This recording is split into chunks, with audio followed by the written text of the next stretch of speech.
Absolutely packed show for you today. We're joined at the house again by former Wet Wet Wet frontman and all-round musical legend Marti Pellow will be here. I'm in the kitchen with an old friend who just happens to be the owner of one of the most famous voices in music. Is the brilliant Mr. Marti Pellow? Thank you, kind sir. Thank you, sir. Say welcome back. We're going to get on and talk about what you're doing at the moment, but sure. I'm going to do you two dishes, really. We've got a nice little mussel dish, because we've got these amazing mussels over here. These are Cornish mussels, grade A mussels, absolutely the best you can get, really, these ones. And the seafood in this country is phenomenal as well, so use it as well, because this is in its abundance. It's amazing. And the seafood all around Scotland, as you know. Oh, yeah. We've got these amazing prawns as well. So we're going to do two dishes. I'm going to do mussels with sort of Thai flavours, because I know you like that kind of stuff. Yep. And then I'm going to do a salad, quite a different salad, really, using a nice little dressing with some crispy leeks and to go with these prawns. So the first thing we do is run through the ingredients. It's like a Thai dressing, really. I've got some galangal. We're going to use some ginger. I'm going to use some lemongrass, some kaffir lime, and make sort of a little paste with this, almost like your own Thai green curry paste. Packs a big punch there, big, strong identity. It's going to be a little bit with a nice little bit of strong chilli as well. Ooh, now, lovely. The last time you were on, you were writing the album that you've got now. Yeah, well, that's all finished. And it was great, this album, for me, because it forced me to write on the guitar. I am not a good guitarist by any stretch of the imagination. But I'm not used to writing on the piano. Right. And so from this point of view, playing the guitar, it kind of took me down a certain type of road. The songs that it offered up, and it had a different flavour. But nobody could have foreseen when you were writing it what we're in now, and particularly with, I mean, musicians have been as hard hit as chefs, really. It's such a strange time for us. But you've learnt to diversify, and like I said, part of it was done in LA, wasn't it? Really? Part of it was done in LA. Some of it was. It started its journey in Wales. And because I love residential studios, which are few and far between nowadays. What does that mean? Somewhere we all go together to the studio. We all live together. You know, so you go up in the morning, you're talking music, you're eating together, you're breaking bread together. And it's I find I get to know the musicians a lot better as well. You know, because on this album I tried a whole bunch of different musicians, so I cast this album in a different way. Because this is very, very different to you mentioned the musicians. Some of them have worked with the likes of Metallica and their CVs. Yeah. Very different for Very you. different for me. And this album was produced by a good friend of mine called Andrew Sheps. And I became very familiar with his work through like the Red Hot Chili Peppers or Metallica or the great work he did with Rick Rubin. Also, and you know, some of them with Carole King and all that. Yeah, sort of that was a lot of the arrangements on this album was done by Mr. Campbell, David Campbell, and he's a phenomenal arranger. His first gig was Tapestry, you know, and as a matter of fact, his boy's Beck. You know Beck, the artist Beck. Yes, yeah. Well, it's his dad who did the strings and the horns and on the album. Yeah, great. So it was great for me to work with because I suppose that's having the longevity of your career. Because dare I say, you've been a solo musician longer than you were in. It's run beside it. I think this will be like my 12th solo album. You know, I've always done that, and I kind of jump out my comfort zone. You know, like I'll go and spend some time, like the album previous to this, I did in LA with a lot of the Quincy Jones people. You know, and really quite. You know, like the Tower of Power horns and some of my favourite artists that I love. They were it was a different type of album. It was quite polished in the whole way it was arranged. Whereas this is a lot more earthy. This was more based on the live tape. But there's an American theme throughout. Is that because you speak to a lot of musicians? It can be Memphis. It can be all manner of different. Absolutely. You get a lot of influence from all that. Does that help you in terms of writing and stuff like that? Well, I think at the beginning of my career, I always looked across the pond for my influences. And then the older I got, I started to look at what was on my own doorstep with the Celtic music and get more switched on to that. Stuff that you would think maybe that your mum and dad would play. But when you're in your youth and your infancy, you're always looking for what will define your sound in your era. But I suppose that era that you're in, if you don't mind me saying about the era that you're in with the band, back then, because when you're doing that, I suppose you're moulded and been told by record companies, because that's the way everything was going that way, wasn't it, really? You were churning out and churning out and churning out. Absolutely, you know, so, because initially at first when our record company said, well, who would you like to produce your album? We went to Memphis, Tennessee, and started a love relationship with that, as you do. Yeah. And I worked with Willie Mitchell, who made my records that I loved, because I didn't know what a producer was. I just went to my record collection and looked at the names and went, well, I want to work with that guy. So when I'm over there, you know, and chapped on the door. Does that, because the success that you had at that time, and you've had, I mean, phenomenal success as well. I'm blessed. Because that then opens the doors to everybody. Then you don't, you know, it's almost. I've got. There's my CV. Yeah. Come on. But there's a wee element of that and a wee element of just chancing your arm. Right. Because you want your dreams to become reality, and you don't want people to get in the way of that. So that in your youth, when you're young, you're like, won't be tied to anybody that tells you you can't do that, James. Because your dad was telling you, you know, to get a proper job, wasn't he? Oh, Really? He was going, absolutely. what are you doing? What? Go get a Very real similar to job. my parents was like, you want to be a chef? What are you talking about? What's that all about? You're coming out your comfort zone. Yeah. I grew up in a shipyard community and building community where people built houses and worked on these amazing ships like the Queen Mary or the Queen Elizabeth, these great big ocean-going liners, and suddenly somebody pops up and says, I want to be a pop star. And I know why my dad, I mean, I've said this, I know why my dad said, oh, are you sure you want to do that? Because he maybe knew a guy who could get me into the shipyards. But he didn't know anyone who could get me on Top of the Pops. Yeah. So he was only, that's why he was concerned. But you didn't know, did you? I mean, you didn't were doing what you're doing. How does that happen, really? I mean, well, you dream hard. You dream hard. And that's what I did. I sat in my bedroom with 4 other people and we all said, this is what's going to happen. And we believed in that, and we subscribed to that. And you surround yourself with other people who are passionate about that, who then get on board with what your vision is and what your dream is. But it's like you working with a team of people. They get on and they buy into what you're about.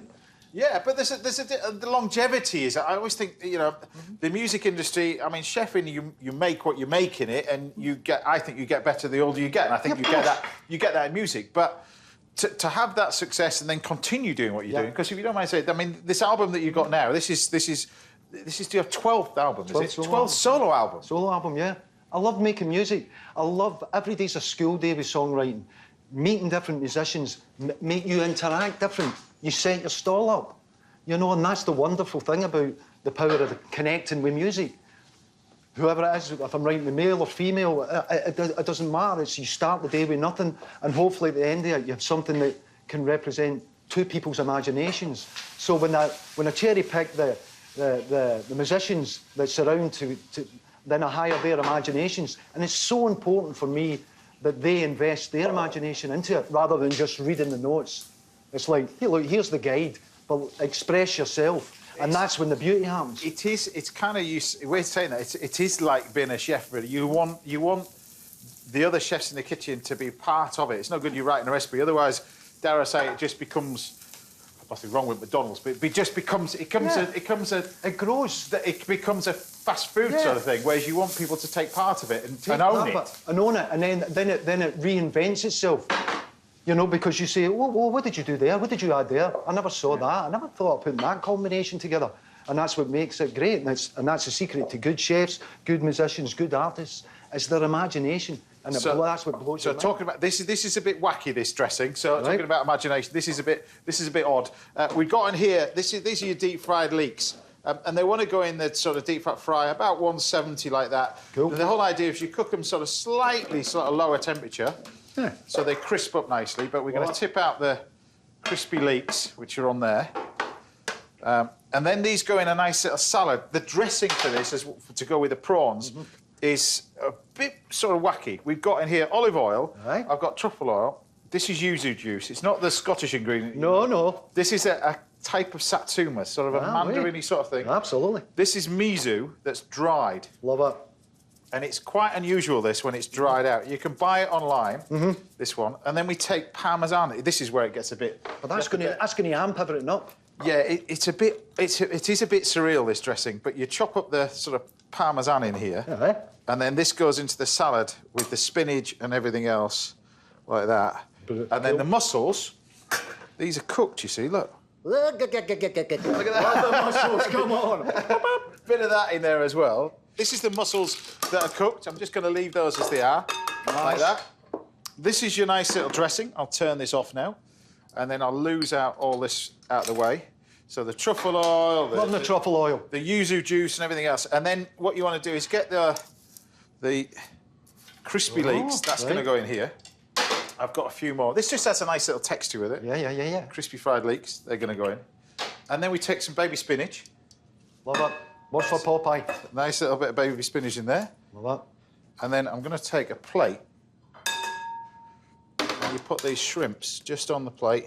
Any old how. it. Hello. Happy with that? I'm cool as a fan with that. There you go. And then a few bits of that. Mix all this lot together. So you've got the parmesan, Oh. everything all in. And then we take the entire lot and just put that on the top. Oh. And the flavours and textures and everything else are so good on this little salad. Look at that, the wee prize hiding it at the bottom Well, there. I'll just put a few bits more around the edge as well. So there's Go easy, leave some for somebody else. Yes. Definitely not. You can have it all. There you go. So there you have two different dishes. You've got the Thai mussels with that sort of homemade brilliant. sort of Thai sauce, and you've got lemongrass and kaffir lime, all that sort of stuff in there. Then you've got a nice little oriental salad. Done. Bum, bum, bum, bum.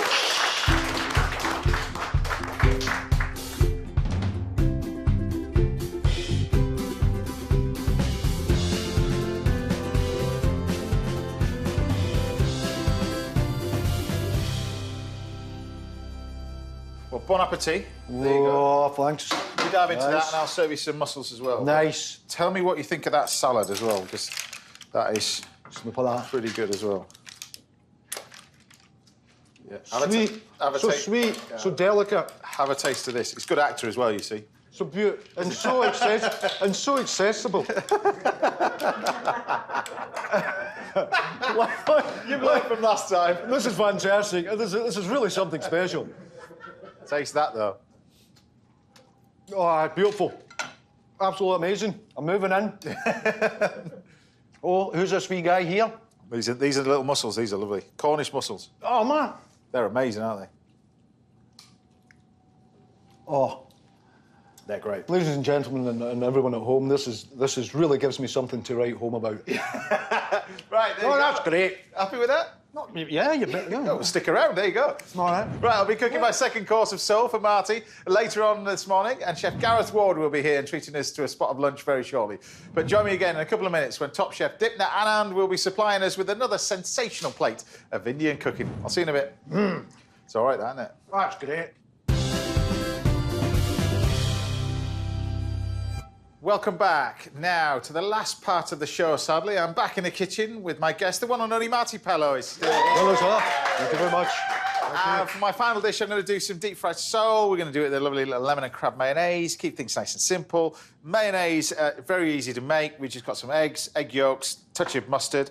Nice little bit of brown crab you put in mayonnaise because you get an amazing flavour. Right. Use less of it, Yeah. but you get some really strong flavour. Touch of lemon and some veg oil going into here. We mentioned earlier about the new album. This is new album. The title is Stargazer? Stargazer, which is here. Yes.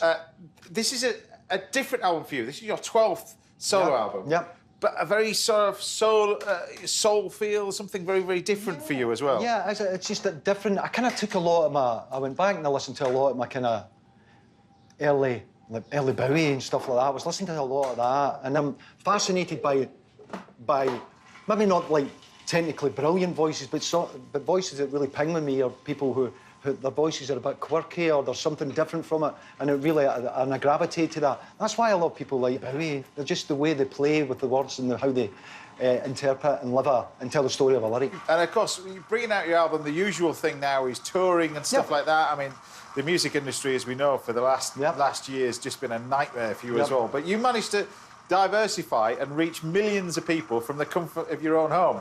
Similar to what I'm doing here, really, but it's slightly different to what you're doing. But you've been doing this. This has been amazing. I've been watching it. You've been doing these requests as well. Yeah, there's a kind of thing like, started with Sam's family approached me and asked me if I would sing a song for her. She'd caught COVID and she was in a bad way. Sam was in a bad way and in hospital, and I sang a song for her and they played it to her. And I'm happy to say, Sam, that she's back with her family and everything's great. And that started me on a wee journey of just me shooting the breeze, singing into my phone songs and doing a wee Q&A. Just light moments, nothing except a guy singing into his phone, and that was it. And it was great for me. You know, in between doing whatever I was doing during the day, I'd pop into the spare bedroom and sing a song. This is the crab little mayonnaise. You see how lovely and smooth that is. That's just Beautiful. A touch of brown crab in there as well. And we touched earlier about the writing the music for musicals as well. Yeah. What we didn't touch was your transition from being in the band to going into the West End and to going Broadway. Yeah. What was that like? Because you were doing those shows as well with Webber and Co. But the trust that they have in you. Well, it was great, you know, because for me, the challenge of that was someone else saw that in me and said, well, you know what, Marty, you could do that. Were you nervous at all? Because absolutely was. Because that's kind of out your comfort zone, isn't it? Even though you're performing in front of millions of people and the success of doing what you're doing, to do shows like Chicago and Evita and all that. Yeah. But good people and well written, you know, and you know, to sing Tim Rice's lyrics in Evita was a pleasure. You know, and I did chess for him for the ABBA lads, which was great for me too. And he became aware of my work, Tim Rice, because his daughter liked my music. And so, he became familiar with my singing, and both of us loved Mark Monroe. You know, the old-timey singer. Just as he was a beautiful singer, Mark Monroe. Great storytellers.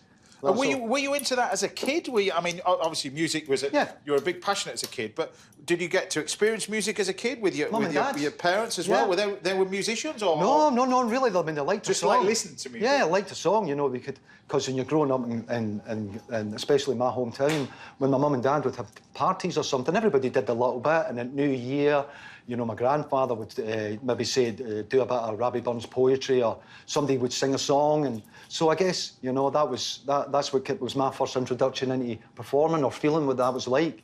You know, going behind the curtains. Right, I'm ready, come out. Right. I mean, I was 28 at the time. But, you know, that sort of, doing those little things was like so important to me. But you've managed to see, I mean, in terms of music, you've managed to see the whole thing right the way through, and it has changed, as I say. It's changed massively since you were in the band as well. Absolutely. And that's exciting. You know, there's a lot of digital noise out there, don't get me wrong, but, you know, that's where we'll find a new Bowie. That's where it'll happen.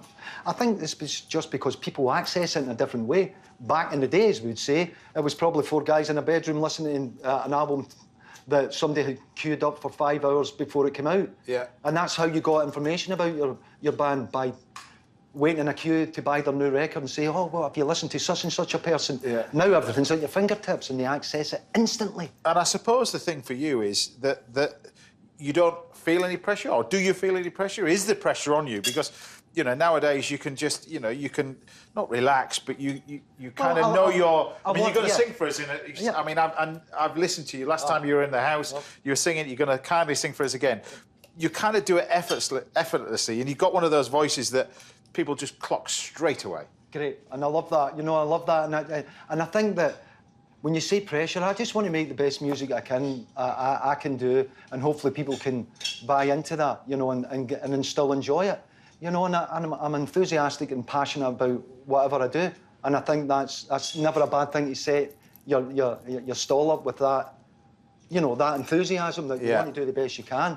So what's next for you then? What is there anything you would love to do again? Would you like to? I mean, obviously, when you speak to most musicians, they just can't wait to get back out and touring. I know that's a big thing for you, but that's something in the wee small hours that I think about that I took for granted as an artist. That how important that is to you, to feel that sense of connection, to feel, because it works in a circle. When you perform, it goes out into the audience and it comes back to you. That's such an important part of my makeup. And that, you know, through circumstances was taken away to me. So, you know, I really want the people come and party with Marty, for sure. I really want to have that. And I will not take that for granted. Yeah. I will have a spring in my step with that. Well, next time he's back at the house, which will probably be a week on Tuesday, if we're all allowed to sell tickets, I'll have them all outside in the garden. No, mate, you know, any time you want me to come down and sing for you. But I will say again, you need to learn to do one of the songs, and we'll do a wee. Do you know what? Let's do that, because I mean, while we've been in lockdown, I've been sort of painting, decorating. I've been trying to learn the guitar.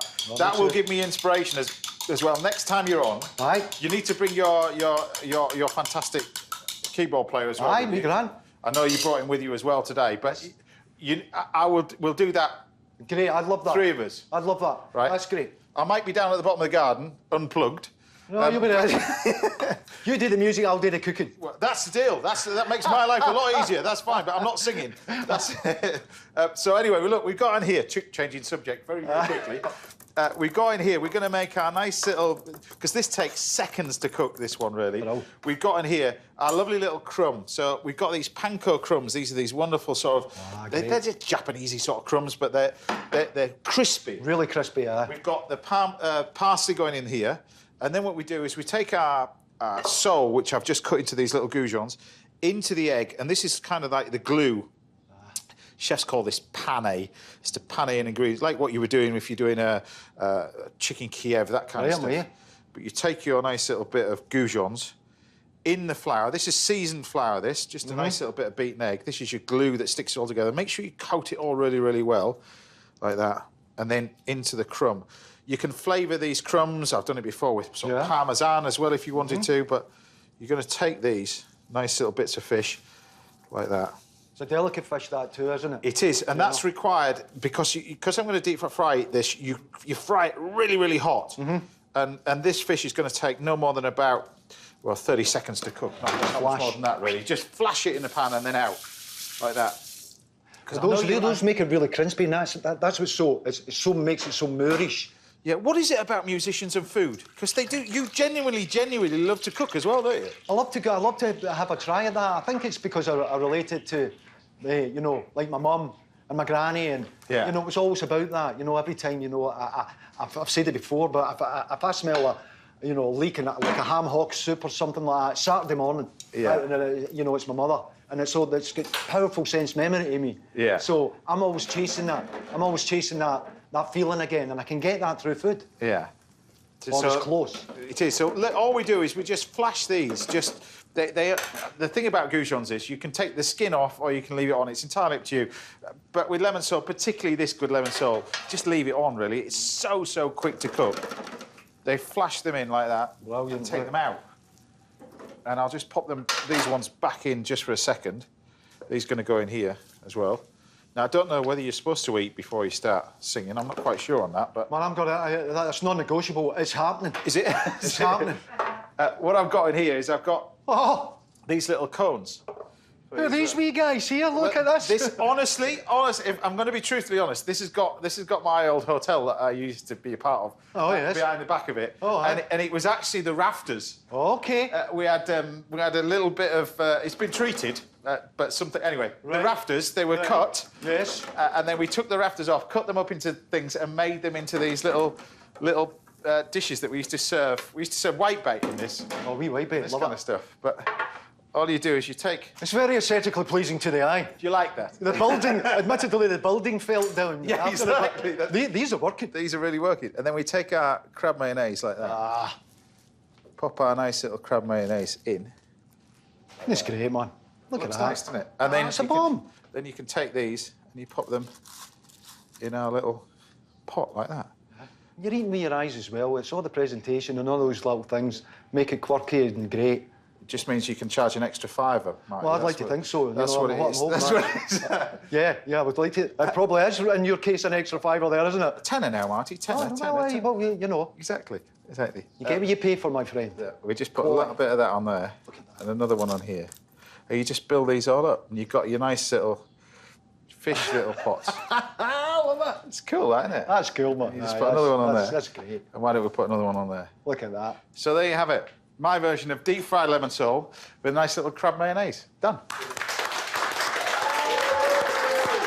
That looks great.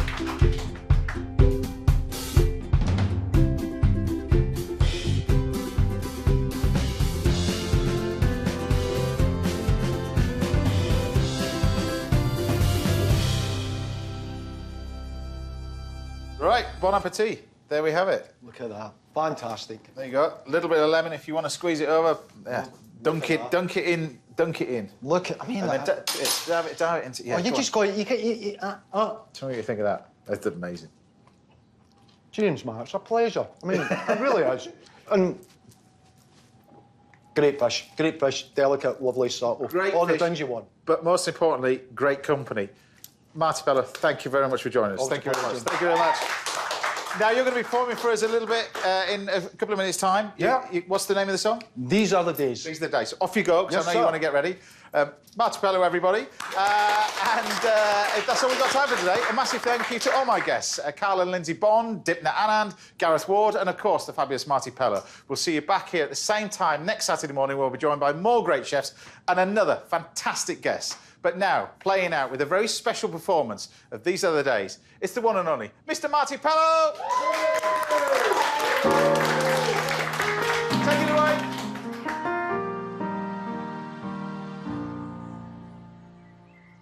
No one ever thought that the day would end.